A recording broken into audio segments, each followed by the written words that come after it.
Yo, what's going on, everybody? This is Don't Talk Sports. My name is Dylan. In today's video, what we're going to be doing is this is going to be my Ohio State versus Penn State game reaction. This was a crazy game.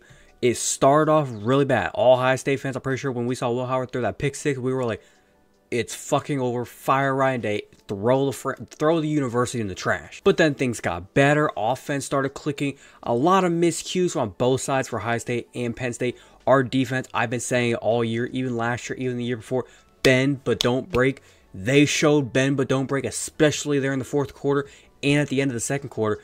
This team, they showed toughness. They showed that they can win the close games, and I think they're starting to get some momentum now going towards the second half of the season. Obviously, like I said, this was a crazy game, and I'm going to kind of go through, talk about this game, talk about my emotions, talk about some of the highs, the lows, everything about this game, and kind of talk about a lot of people from Penn State talk about Penn State versus the refs. Ohio State was helped.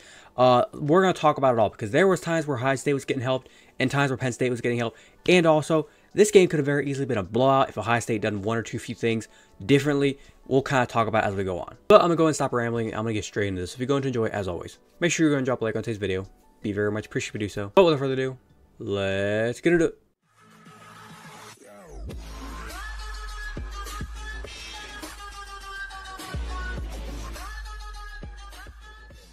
Okay, starting off, like I said, Ohio State 20, Penn State 13.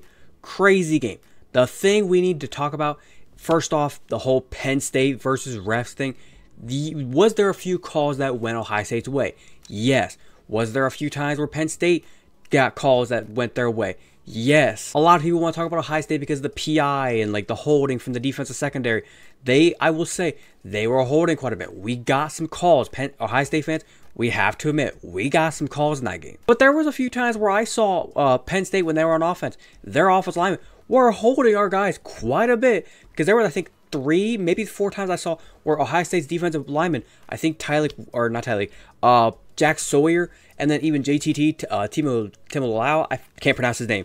They were like rushing up the ends and they were like sticking their arms out like, ref, you gonna call this hold? And there was like no flags, no laundry on the turf. It's like they're letting them play. Plus also Penn State had plenty of opportunities to try and win this game. Like I said, they had 10 points in the first quarter and you finished the game with 13 points. Blame your offense.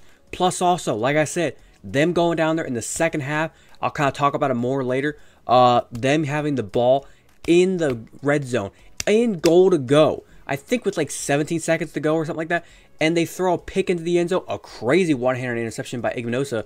That was awesome. But if you don't throw that interception, you could have possibly made 16 or put a field goal up there. Even if you don't get a touchdown throughout all the plays you run down there, you could have got a field goal. This could have been 20-16.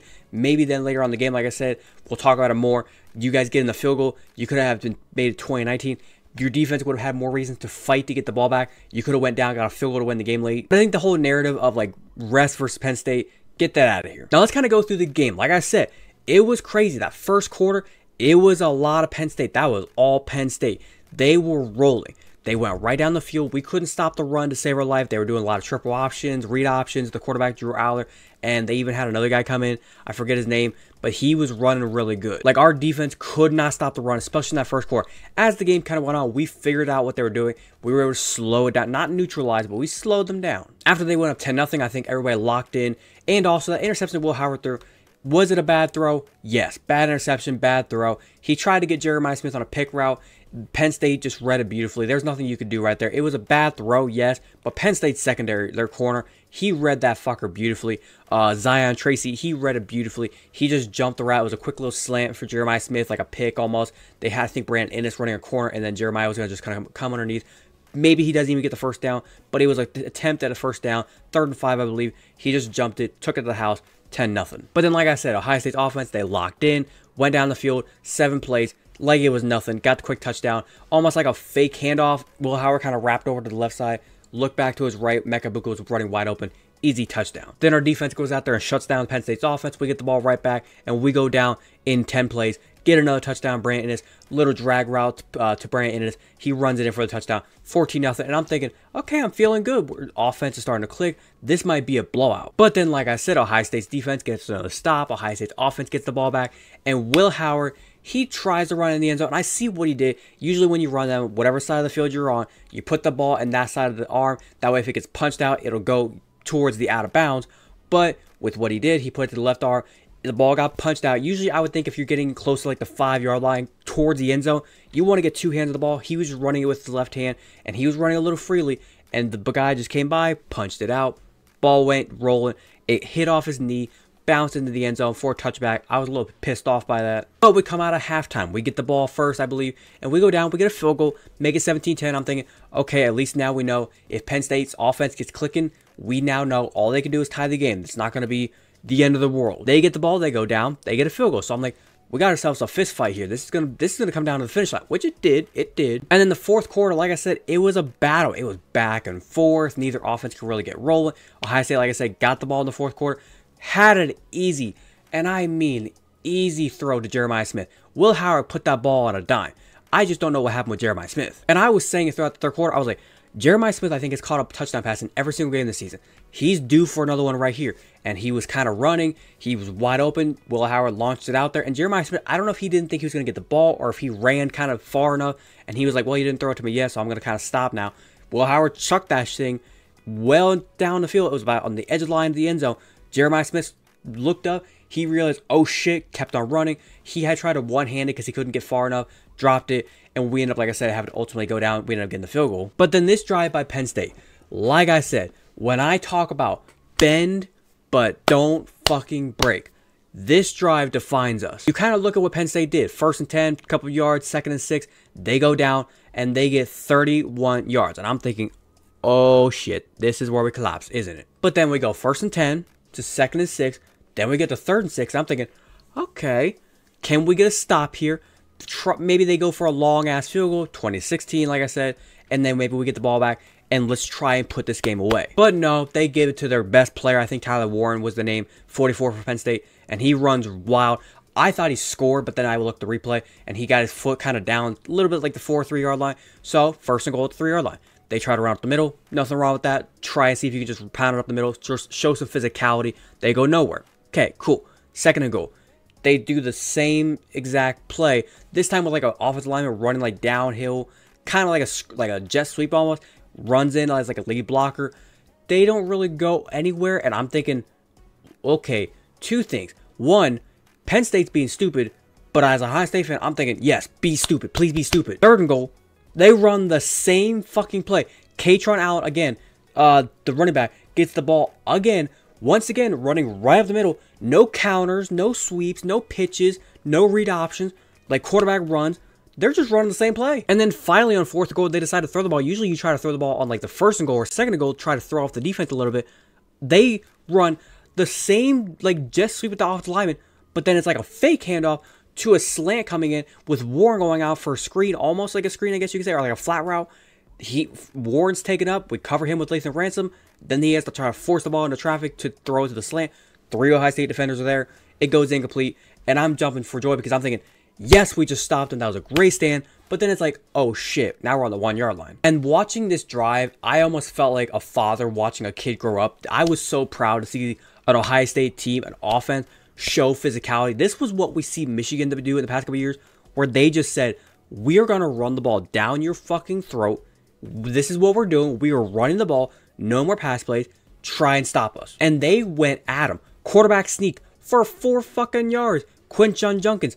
They said, Junkins and Trevor Henderson, you're getting the rock. Go carry us to the win. And they just started going right down the fucking field. Penn State started to realize, oh shit, we need to call some timeouts. They started calling timeouts. Will Howard ran it on 3rd and 2 for 3 yards. Got the first down. Penn State calls I think their 2nd timeout. And then I think they saved some timeouts. Ohio State, they call a timeout because we want to try to make sure we get everything right. Trevor Henderson, run the ball. Penn State calls another timeout. It's 2nd and 3. Then we go to 3rd and 3. Penn State calls their last timeout correction. So now it's 3rd and 3. 1:11 to go in the clock. In this moment, Ohio State fans, and even just regular football fans, we're kind of thinking, is there anything we can do? How much time is left? If we don't get this first down, how much time are we getting Penn State the ball back with? So let's try and think. 1:11, run the ball. Maybe we go down to like 1:06, 1:05, maybe even 1:07, depending on how long this play takes. Let's just say realistically 1:06. We get the ball to there. Clock starts running, the 40 seconds of the play clock. It gets down to about 26 seconds. We call our timeout, and then we can go ahead and punt the ball. Maybe it takes us down to like 20-something seconds, maybe 19 seconds. They call fair catch or whatever. Just don't let them return it. they are going to have a long drive with only like 19, like I said, 19, 20 seconds to drive the length of the field to get a touchdown with no timeout. Long story short, I'm pretty much happy we went ahead and sealed it this way with Will Howard just running it, read option, go around, get the first down, seal the deal. Fuck you, Penn State. We are better than you. Like I said, this was a crazy game. I was on the edge of my seats, and I was nervous the entire time watching it. Now let's kind of go through a review. Like I said, the box score, do this at every single game. Will Howard, he didn't play his best game, and he admitted it after the game. He said, I didn't play my best game. I could have played better, or played better. I got to play better, and I will agree. He played okay. Like, if I was going to give him a grade on this, I'd say like a C+. Like, he played okay. 16, 24, 182 yards, 2 touchdowns, interception, the pick 6 cannot happen. The fumble cannot happen. I will say, for a Penn State defense that likes to stop the run, they are very good at stopping the run. We ran for about $1.79 on your ass. That's great. Quinton Junkins running for 95 yards. Trevor Henderson got a few breaks or a few pops. He got 54 yards. Even Will Howard getting a few runs there at the end of the game to seal the deal. That was huge. Obviously, like I said, the pass game was a little sluggish, I would say, for the 16, 24 yards, 24 attempts. I mean, Jeremiah Smith couldn't really get free that much. Brandon Ennis got a touchdown, like I said, and Mecca Buka with the first one. It was a little struggling to get guys open, I think. I was a little shocked, though, whenever I saw Penn State's offense look as weird as it did, because I thought this game could have been like a 38-27 type finish where like Penn State's offense was going to give us trouble and they were going to score points. When our defense just smoked them, I was shocked because I was hearing all this news about, oh, Penn State's offense is so good. New offensive coordinator, they're clicking. They're firing all cylinders. Were they cold today? Were they not firing? And then finally in the second half, Ohio State started to get sacks. That was huge. We need to find a way to generate pressure. I don't know what the problem is, but if we cannot get a sack with just our front four against teams like Michigan, Oregon, whoever we play in the playoffs, like a Georgia, an Alabama, if we cannot rush just 4 guys and get a sack or at least pressure the quarterback, we're not going to win a national championship this year. And last little thing I will say this, I'm happy we finally have a kicker that can make a field goal. Just make your field goals. That's all I ask. We didn't even really ask him to do too much. Like a 46-yarder, that's about as long as I would pretty much ask a field goal kicker to do. 50 yards would be the absolute max. If you can make 45 and in and consistently make those, that is like chef's kiss, a coach's dream. The fact that the past couple years we couldn't get a kicker that could make even the fucking 35-yarder, that was pissing me off. But like I say, great win for Ohio State. I love what they did today. But now we're back in the hunt for the Big Ten title game. We are on track. I think we play Purdue next, then Northwestern. 2 easy games. They're like tune-up games. We should. Hopefully they're not trap games. Hopefully we can take care of business. Then we got a tough one. Indiana's still undefeated at the time of recording this. They are undefeated. They are going to probably be undefeated whenever we play them. If we can beat them, that would be monstrous win. Because then you beat a 10-0 undefeated Indiana team, and then you have Michigan at the end of the season. And then obviously you're then secure for the Big Ten title game. If you don't beat Indiana, you see them right there. Along with Oregon. Oregon already has the win over you. You cannot lose another game. You have to beat Indiana. If Indiana beats you in that game and they're still undefeated, they punch their ticket to the Big Ten title game against Oregon. If you beat Indiana, I think you pretty much secure your spot in the Big Ten title game then with a win over Michigan. Like I said, huge monumental win for here. This was much needed for the Buckeyes. But other than that, I think I'm going to wrap up there. Hopefully you guys did go and enjoy today's video. If you did enjoy, as always, make sure you're going to drop a like on today's video. Be very much appreciated if you do so. If you wanted to watch the entirety of today's video, thank you very much. And like I said, if you have a different opinion, do you agree, disagree with anything I said? If you're an Ohio State fan, Penn State fan, if you watched the game and there was a different thing or a different point of view that you kind of saw the game, if you thought Ohio State's offense played good, bad, defense played good, bad, Ryan Day should still be fired, whatever your opinion may be whenever it comes to the entire game, go ahead and leave a complete opinion down in the comment section down below. I'd be more than welcome to kind of talk about with you guys. If you're a fan of the content that I do post here and you want to hit that big red subscribe button, feel free to do so. And do not forget to hit that little notification bell to be notified second I post. But without further ado, this has been Don't Talk Sports. Have a great rest of your day. Peace.